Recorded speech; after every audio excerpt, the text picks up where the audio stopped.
Welcome to the Here's Hope Project, where your story creates hope. I'm Sarah Jane, and in today's episode, I will be bringing on Bhavika, who is a cancer mom and mental health advocate. She has a son named Kabir, who is 12 years old now. He was diagnosed with leukemia at 4 back in 2017. Thankfully, is cancer-free now. When it comes to this episode, I do want to give a bit of a trigger warning because we do talk about some pretty heavy stuff. We will be going into depression, steroid-induced psychosis, and suicidal ideation. Heavy stuff. But I think, this is important stuff to be talking about. And if you're wondering, you're the Here's Hope Project, where do you find the hope in this? Honestly, I find the hope in some of the hardest stories to tell. And I think the hope is in the fact that they are able to get through it. They have gotten through it. They're still able to find joy and gratitude. It brings them closer as a family. So a lot of hope there. And I think a lot of the hope too, I find, is in just being able to share their story and being vulnerable and being able to connect with other people who go through similar struggles. And when it comes to stuff like this heavy, being able to, if you're a parent and you're listening to this and you hear this, just finding that connection with their story. So yes, with all of that being said, I'm really excited for you to listen and get to know Bhavika. She really has a unique and incredible story to share. All right, let's go meet her. 'Cause it's here where we lay in my blanket of despair, where I'm weak but I'm strong and black smoke fills the air, where I'm burning broken.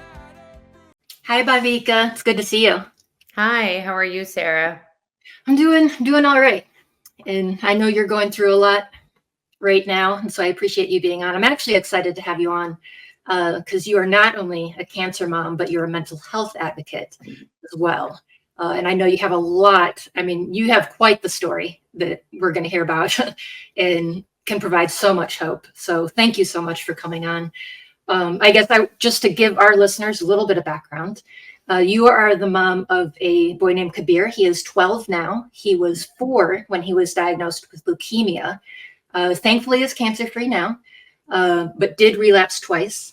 Like I said, cancer-free now, but he still has a lot of side effects from the treatment, such as kidney disease, hypertension, incontinence. But he also was diagnosed with depression and anxiety. Mm-hmm. And this is something that started, I know he wasn't officially diagnosed until he was 6, but you started noticing symptoms and things as soon as he was diagnosed at 4. And, I did. Yeah.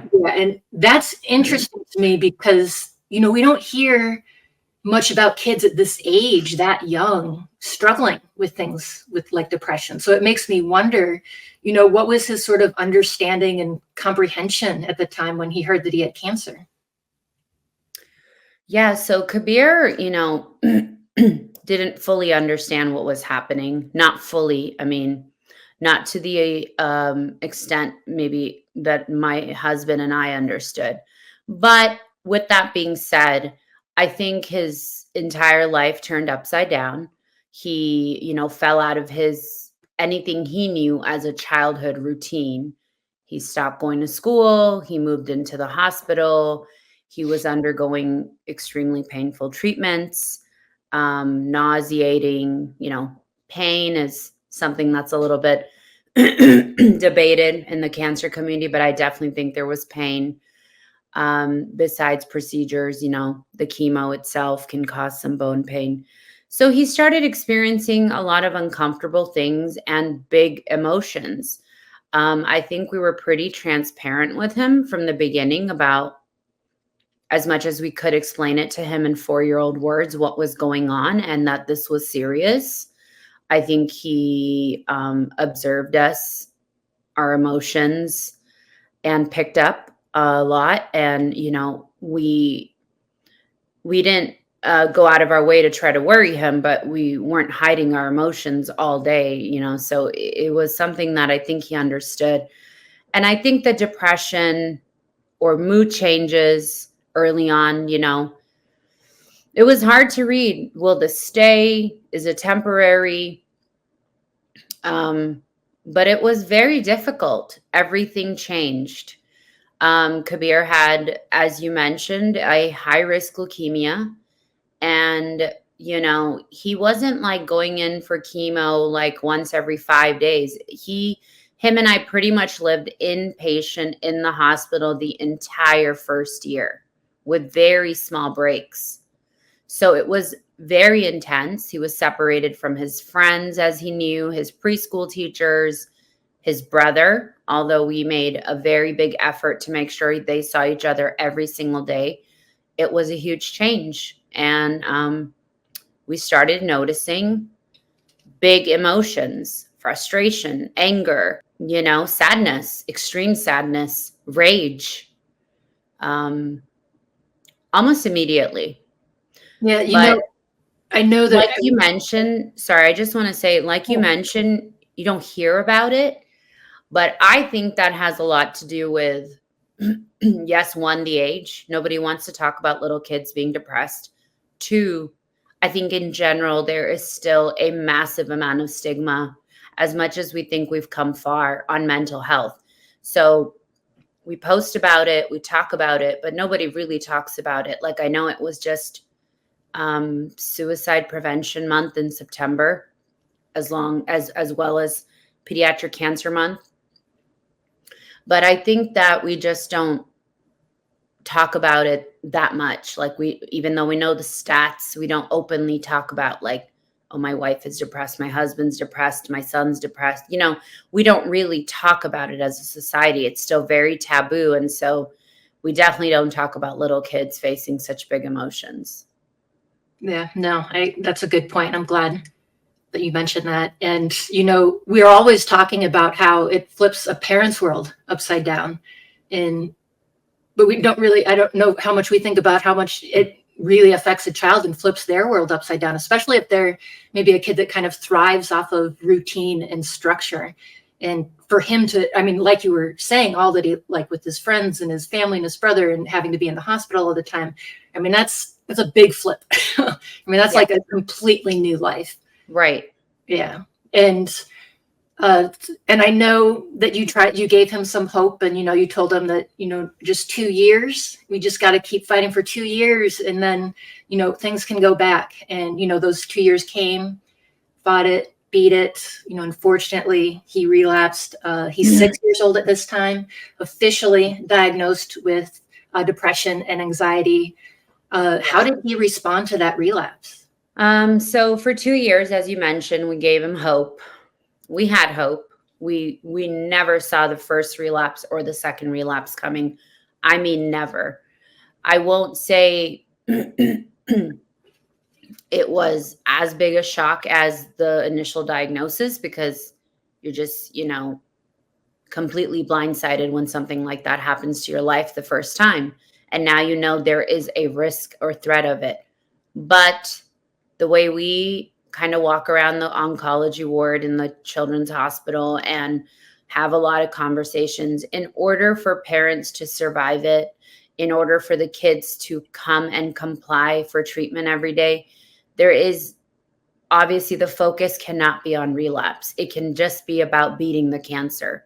So yes, in order to give him hope, in order to give ourselves hope, and in order to be able to get up every day and do what we had to do, we did focus on remission and complete remission. And if you get through this, high risk block, if you get through the next 3 months, if you get through, and we took it day by day, and he knew there was about a 2-year countdown.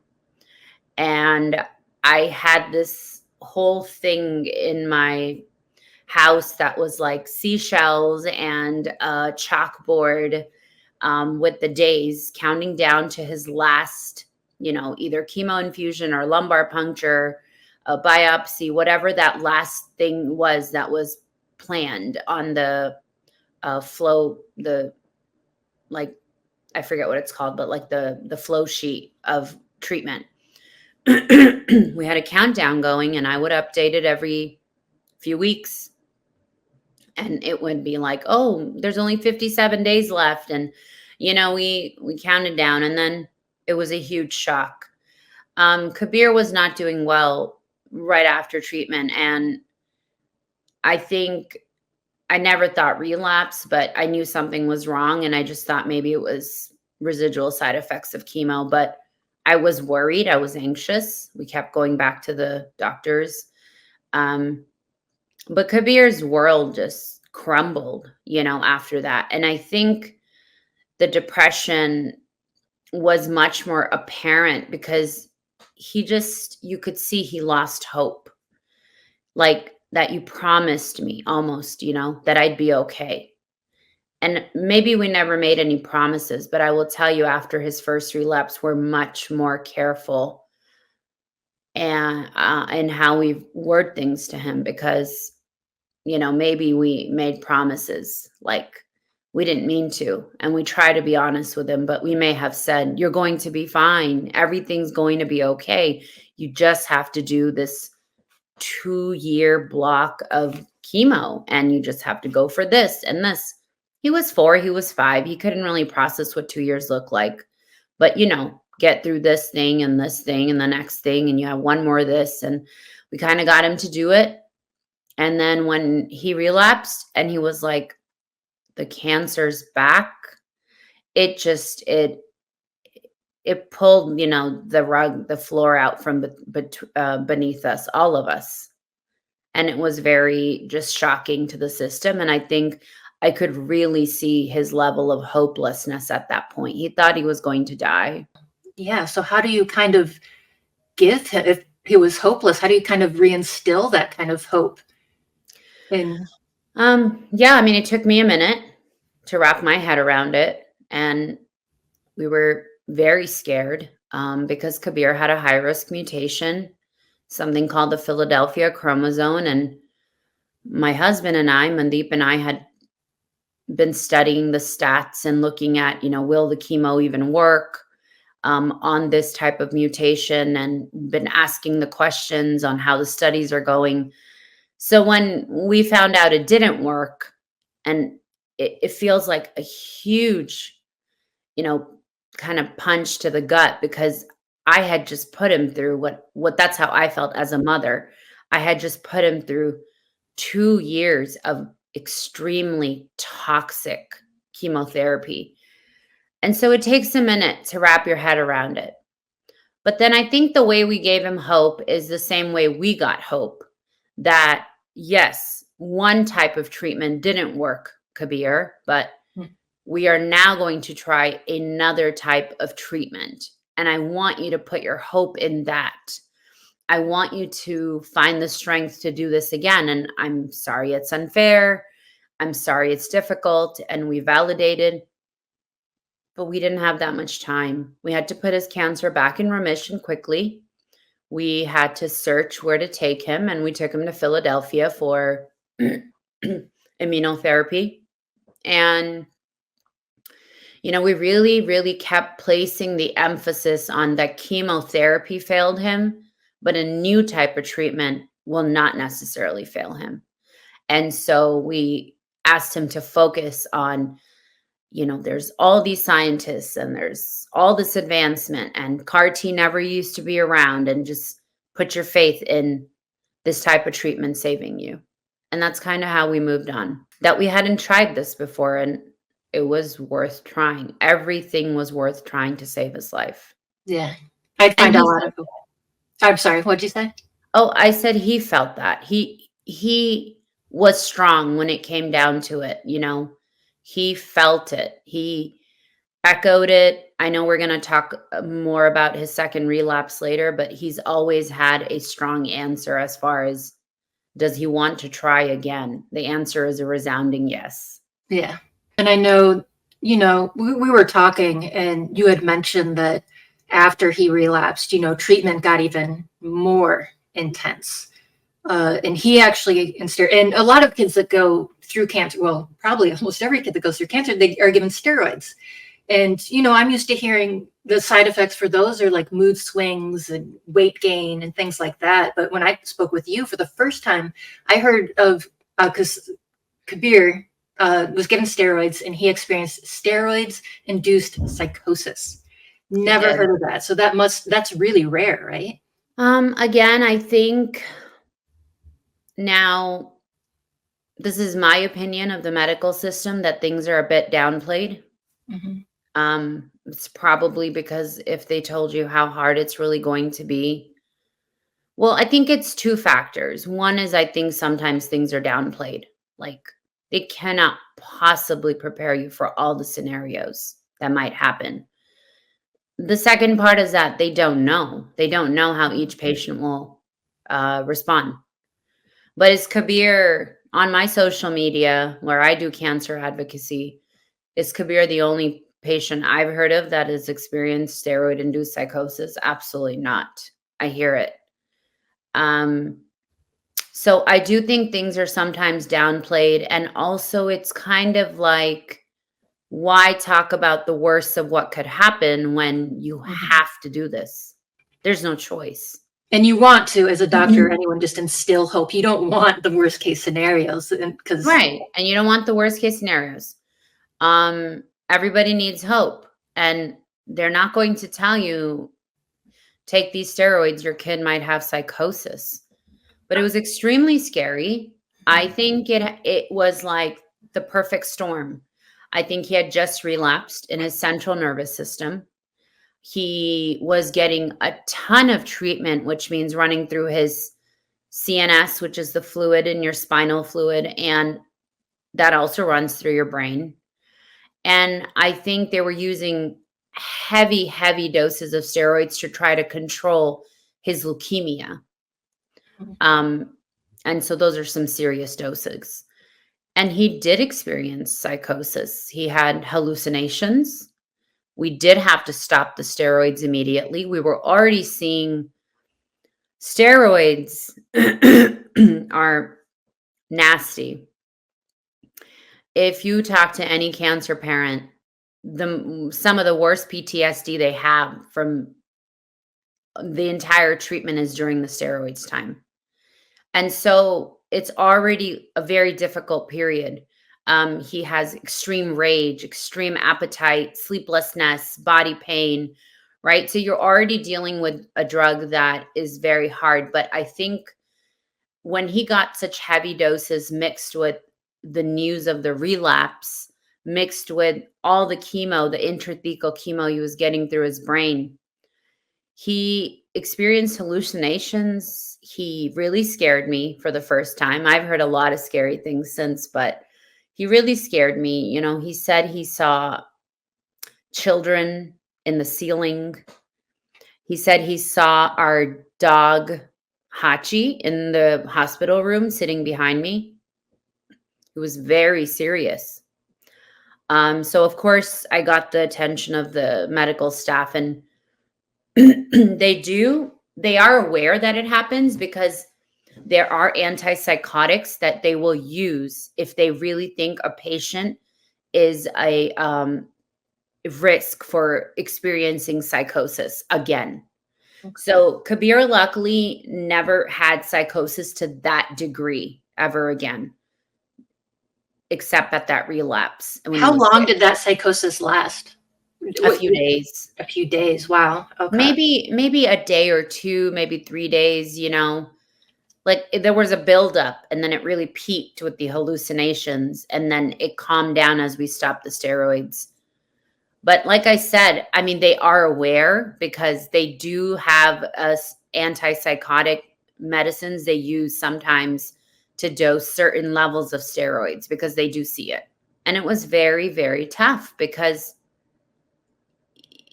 you already feel you have no control on what's happening to your child. You can't protect them. This is a constant feeling. You have no control physically. But when it comes to the mind, it starts getting harder because you don't even recognize them some days. Yeah. And the steroids will do that. What was that? I mean, when he told you he started seeing children through the walls, I mean, through your mind as a parent, I mean, I imagine, was he really frantic? And what were your thoughts? He was actually really scared. I remember it. He was like, you know, can I tell you something? You know, kind of like that. And I was like, of course, you can tell me anything. And we were both just so tired and in the hospital. You know, he had just faced a relapse, and he was like, I see kids in the ceiling. And I'm like, you know, what do you mean? And trying to get clarification. And he just kept saying, like, I see kids. Like, and he, you know, there's a lot that goes into it. He had heard things. He had heard things about how kids die in the hospital. And he had heard things Did you about, think he was seeing ghosts? yeah, I think there was some element of, I don't know what he was seeing, you know? He was seeing, what is psychosis? I don't know. I'm not a psychiatrist, but I imagine there was elements and influence of, you know, his fears. Yeah. And he kept saying he sees kids. He's seeing their faces. He's saying, and I think he was afraid of dying. The more I talk to you about it, and I've probably thought about it a lot in the past. Maybe not so much, you know, it's 2024. This happened 2019. So, but definitely, I think there was an element of some real depression, real fear.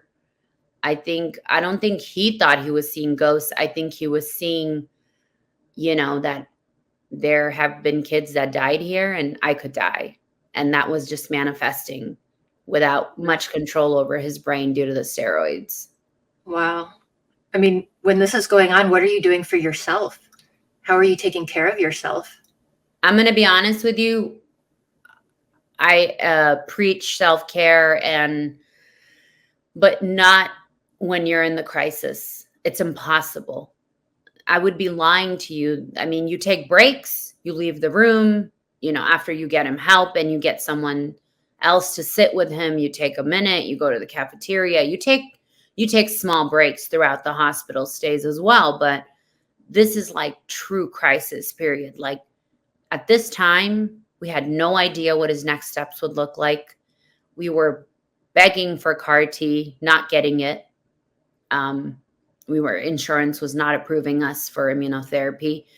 We found the clinical trial on our own through, you know, NIH.gov, clinicaltrials.gov, I think, sorry. And we moved hospitals and we had our new oncologist apply for us with us. So you're in true crisis mode. It's like you're kind of in fight or flight at that moment. And that doesn't last. It doesn't last. And you do have to really focus on self-care. But at that time, that is not where my focus was. Everything is just like happening so fast. And even the psychosis, we didn't see it coming, but we just had to deal with it. You just kind of putting out fires all day is how it is in those kind of hospitalizations. Yeah. And it was not easy. And I'm sure it's weighed on me since so many times. But in that moment, I just had to stop it and medically get the attention we needed. And same with him seeing my dog, our dog. I think it's the comfort he was wishing he had. And he wanted him to be there, right? You're almost manifesting it, whether it's your fears or your hopes. He just kept saying, and there was so many days he cried for, I want my dog here with me to comfort me, you know? So I think that's why he saw him. Wow. Wow. Sorry, I'm just taking this in. No, it's okay. You know what? I also have to say, I think I would love to say that day in the hospital was the worst day we've seen. And that's why it really stuck with me. But the truth of the matter is the bone marrow transplant were by far the worst days we ever saw. And so, and which is his next relapse. So I think in hindsight, like you do get resilient and it seems horrible and it was scary. And you're right. I wasn't prepared as a, you know, whatever age I was, mom, to hear that my kid sees kids in the ceiling. But we are all, you know, made up of all our experiences. And I've had to experience much more grief down the line. So maybe in hindsight, like that 2 or 3 days doesn't seem as bad to me as like the 4 or 5 months during his second relapse of how he lived. So What are some things that you guys do? I mean, when it gets that overwhelming and overloaded, how do you kind of lighten the mood or just kind of pick yourself? I don't know. Yeah, a lot of dark humor. Okay.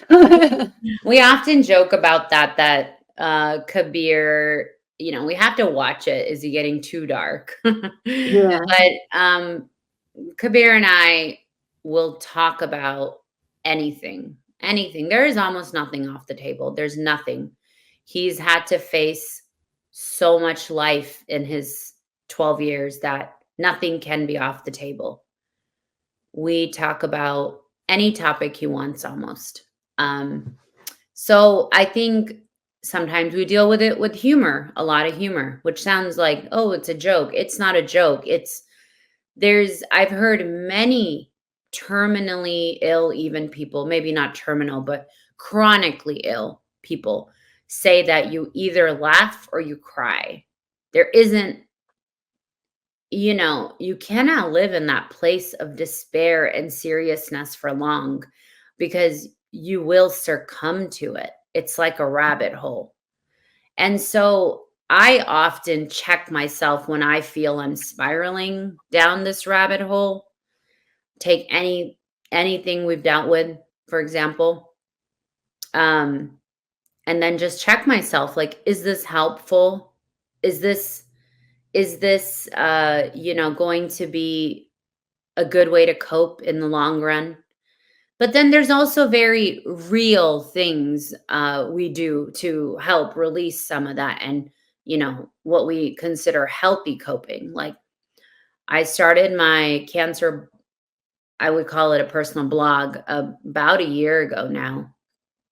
And I do share our story. I connect with other parents. Kabir attends support groups. Well, going back to what I do like to write. I like to read a lot too. It's mostly Audible these days, but I'm a huge, huge reader. And I don't say that lightly. It just helps me cope, the way books are written. And I find like someone to connect with in those books. And then I like to write and I like to share our experience. I like to advocate and it helps me heal. I would say like there is some, purpose to this pain we've lived through. Even what I'm doing here today, it's my way of trying to make sense of our suffering and our pain.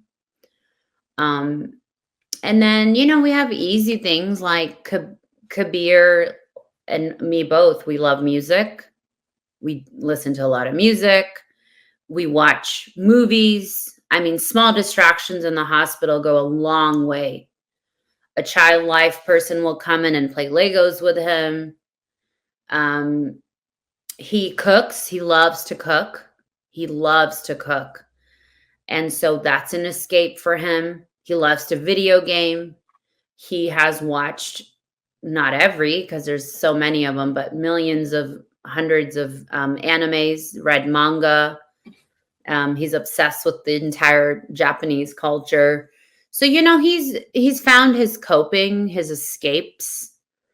You never really escape it because it's quite serious, but it does help you cope. Like people found out during the pandemic, digital connections were vital for his survival emotionally.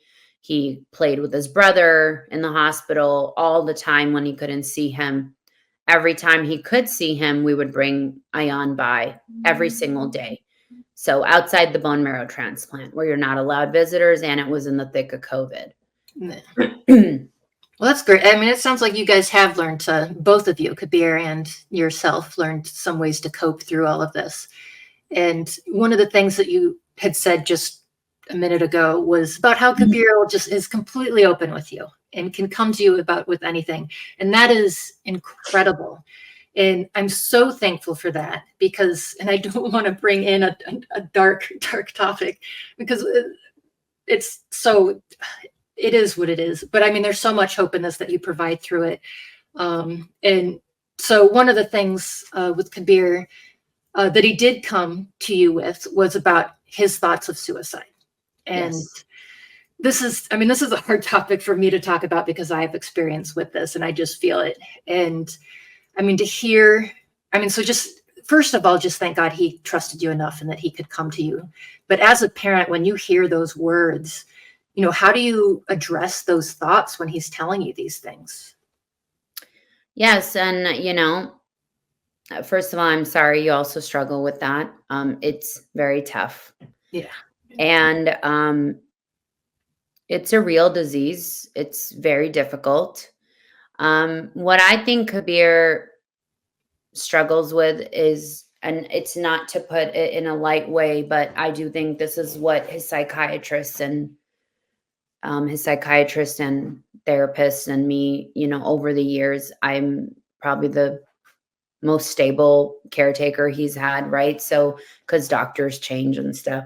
I think what he struggles with is what I call suicidal ideation. Yeah. And in the past, I've also heard it like he struggles with what is like an existential crisis. So it's kind of both, because I think one feeds the other to me. Because I think it starts off as the existential crisis every time things get really, really hard. Like right after a relapse, after the shock wears off, or he's been hospitalized multiple times. We actually just dealt with this recently. He feels frustrated, and then it starts becoming like, well, what is the purpose of my life? You have a kid who didn't just live through something and it's over. That's what you have to remember when you because I'm no saint and I get frustrated. Like, Kabir, you lived through 3 bouts of cancer. How can you even talk about killing yourself? Or how can you talk about suicide after we fought so hard? Like, my brain takes a minute to accept it, right? I'm not happy with the thoughts, and it's painful for me that there's so many things I can't protect him from. But when I wrap my head around it and try to brainstorm how to reach him, then I do start to think like it's not over for him.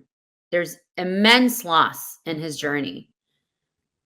Yesterday, I was telling him about a man that had Ph positive ALL, just like him, whose life was saved by a cord blood, a banking in Italy somewhere. Anyways, the point of the story being, Kabir said, when I grow up, I'm also going to, and then he stopped himself and said, oh, I can't cord blood, I can't bank my baby's cord blood because my baby will already have been born, because he lost his ability to have children, with his testicular relapse. So my point of that story is he's living it. It's going to be with him for the rest of his life. The cancer may be in remission. And I think this is a very valuable point, and I want to make this known because it is true for all the young adults I connect with on Instagram, the adolescent young adult group. It's extremely hard to be in your teenage years and have so much loss, and then in a way try to wrap your head around that this loss will stay with you for the rest of your life. And yes, there's a level of acceptance that happens, but it's extremely painful and difficult. And so at times you're going to question, what is the purpose of this life? Yeah. I was 4. I got cancer. I suffered through treatment. And then I got cancer again. And then I suffered through treatment. And then I got cancer again. I don't want him to be depressed, but I'd also wonder if he was processing what he's lived through, if he didn't have any mental health, effects from it, because it is very difficult what he's been through. So I think going back to the suicidal ideation, I almost see it as like when he gets extremely frustrated, And I mean extremely, and burnt out. And um, I think I've heard of it in the hospital. One time a social worker told him, like, it's just like you're tired of biking and you need some training wheels. Like, he's without support, he's feeling burnt out, he's had back-to-back hospitalizations. He will talk about suicide, and it's so painful. Mhm. Ayan just freezes up, my younger one, as soon as he hears that, because it's like, oh, now I could lose my brother to this too. It's so tough on him. And, the first time he really openly talked about it was the night of my 40th birthday, which is so ironic because we had this big party and we were just about to cut my cake at midnight. And he just said, I don't want to live anymore. And that's how I remember my 40th. And it was so Wow. sad. Yeah, you never forget that. No. And, it had been some time. He was extremely frustrated. We had just moved to Danville. He had had a horribly mean teacher the last year. I mean, it's fine. Those are all the kind of struggles these kids deal with, but extremely rude to him and mean. And, it was taking a toll on his psyche. And this was after the move, and maybe he wasn't happy with the move, to some degree, more change, whatever it might be. He was fed up, and he said, I don't want to live anymore. His biggest complaint is pain. He feels immense pain every day, intense.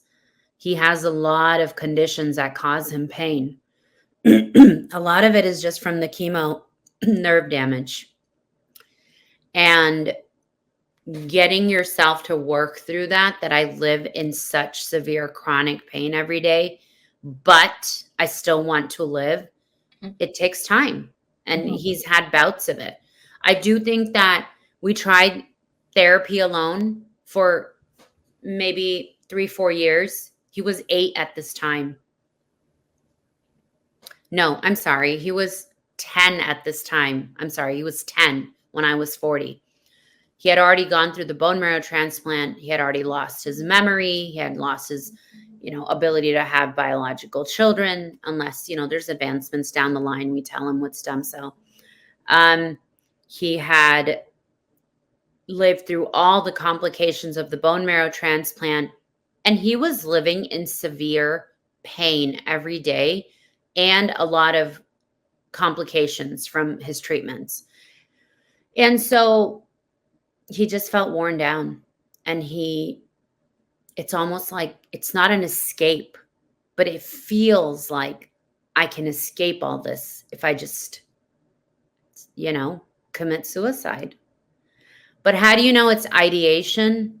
I think I've been through this enough rounds with him now, and the doctors ask me, and so I ask him, does he have a plan? Like, this is how I'm going to do it. And I know this stuff is very heavy and it's very hard to talk about, but I wouldn't be doing it any justice if I came here and didn't share the knowledge that at least I've gained. Mm-hmm. Maybe it'll help, some parent or anybody that watches this. But usually Kabir does not have a plan. And going back to what I was saying is we had tried therapy alone for years. And that is really when I felt strongly that he needs the addition of antidepressants, anti-anxiety medication added on. And I would say since we started that, it's not that he's never reported suicidal ideation again, but it's not to that degree that he felt that summer. He really needed those meds. And I'm a big believer in getting any type of help you need. I don't want to lose him to mental health. I don't want to lose him to anything. I have to live with that every day that I might lose him. So what are some things that you hold on to? I know gratitude is a big thing in your life. I mean, we are taught, first of all, I guess I'm kind of blown away by us. I mean, I don't care that we're going over time. I think what we're saying is very important. People need to hear this. But I am so impressed with you right now, but because we are talking about really heavy topics, psychosis and suicide, depression, really deep stuff. And I feel like with a lot of people that I may have this conversation with, they're not able to turn it around and to notice the positive and notice the coping. I don't know how to communicate this right now, but you're doing a really good job right now at just telling us your story, but in a way that doesn't make me cry. like I Good. feel hope, and Yeah. and I appreciate. I mean, we have to be honest and real about how hard this is, but I am Very. really impressed and just inspired by how you kind of take in all of this. And so our listeners, just because we're not going into all of your story, we clearly don't have time, but I mean, we're talking about diagnosed with leukemia, relapsed twice, has all of these health complications, struggles with depression, anxiety, goes through psychosis, deals with suicidal ideation. He's not the only one in the family that has cancer. There's a few other people in your family. It's like cancer runs in your family. People have passed away from cancer. I think some still have cancer. I mean, it is this is a story that you hear that weighs you down and your heart just sinks. But talking with you now and just in general, and it's just so inspiring. And I hope more than that, like out of just people hear this and people hear you talking right now and are just as inspired as I am. And I love that you were out there spreading awareness and you were talking just about, purpose and the pain and all that Kabir has gone through and thinking about, having this existential crisis and, what am I even here for? There is so much purpose in all of this that you are talking about today and that we are getting out there. And I hope Kabir can hopefully let me talk to him and tell him, because when you go through stuff like this, your purpose rises and you get more and more powerful into how you can affect other people's life and bring them out of some of the deepest pits. And so you guys are incredibly inspirational. You have a lot to give. And so I guess I went into this because I just had to say it. And so now I'm forgetting. Oh, I think I wanted to go into, I know gratitude is big for you. I mean, I guess I just want, for people that are listening to know. I mean, this is another thing too. Sorry, you're blowing me away and I have all this stuff. Totally fine. That you are not only able to reach cancer parents, you're able to reach every kind of parent. And I hope too that this people, kids with mental health issues and things like that, you're able to reach a wide audience. So, I mean, I'm just giving you a standing ovation right now. Oh, you're very kind. I mean, I think, yes, it's beyond cancer parents. It's, I kind of live in the hospital, you could say. So, I know the toll, like even COVID took. There is a mental health epidemic and crisis since, and especially with the teens. So we may not all talk about it at a local level. It's very tough. With your closest of friends, you might talk about it. We don't talk about it, but it doesn't mean it's not happening. It's clearly happening. I've seen the screenings in the emergency rooms and every hospitalization increase a tenfold, and the focus being on mental health because there is a, mental health epidemic and crisis going on, especially since COVID and when teens or preteens were isolated. I do think it's very important. I don't know if I find myself to be inspiring or deserving of an ovation or anything. You but do. I think the thing with that is sometimes, and I don't really mind it, but sometimes people feel, well, we didn't ask for this burden, and so don't tell me I'm inspiring because I didn't have a choice. But I don't have that problem because I know what you're trying to say is kind, and I didn't have a choice. And I think the other part of that is I feel like a lot of people would rise to the occasion if they had to, because I see all my cancer parents survive this somehow, Yeah. And gratitude is huge. And probably someone would look at my life and think, what does she have gratitude for? Or how does she have gratitude? But, well, first of all, very up close and personal, I know a lot of bereaved parents, a lot more than I wanted to know ever. You become friends with these people, your kids become friends with these people, and they lose their life. Well, the first thing is every day I wake up and everything else could have fallen to whatever, a mess, everything else in life, finances, even that day, mental health could be low, everything could be, but Kabir is still in remission. I mean, you have to understand, we have like pulled him back from like the jaws of life. I cannot tell you how many times. It's not just the relapses, it's the bouts of sepsis, the heart events, the emergency room visits with the fevers, he's been in the ICU, he's had brain swelling. We could spend an entire episode on just what he's lived through. I cannot tell you the number of times he's almost passed away. So when you've lived through that, every day he's here, and especially he's in remission, is a blessing. There's nothing short of it. It's a blessing. Because the type of cancer he had, the type of relapses he had, both like record breaking, like Stanford said it was the worst CNS relapse they'd seen in decades. He was the first testicular relapse at UCSF in over 15 years. Everything with Kabir is like the really bad luck lotto in a way medically. Like the doctors will say, I've only read about this in textbooks, or I haven't even ever heard of this? Mhm. And so when you hear that, but he fought through it and he's alive and he's lost a lot, I validate that, but he's alive and he's in remission. 4 years. This last September, we checked his chimerism. He is 100% donor. So that alone gives me so much gratitude. And there's a lot of things wrong in my life, and not going to sugarcoat it, right? But that is one thing that is right in my life every single day.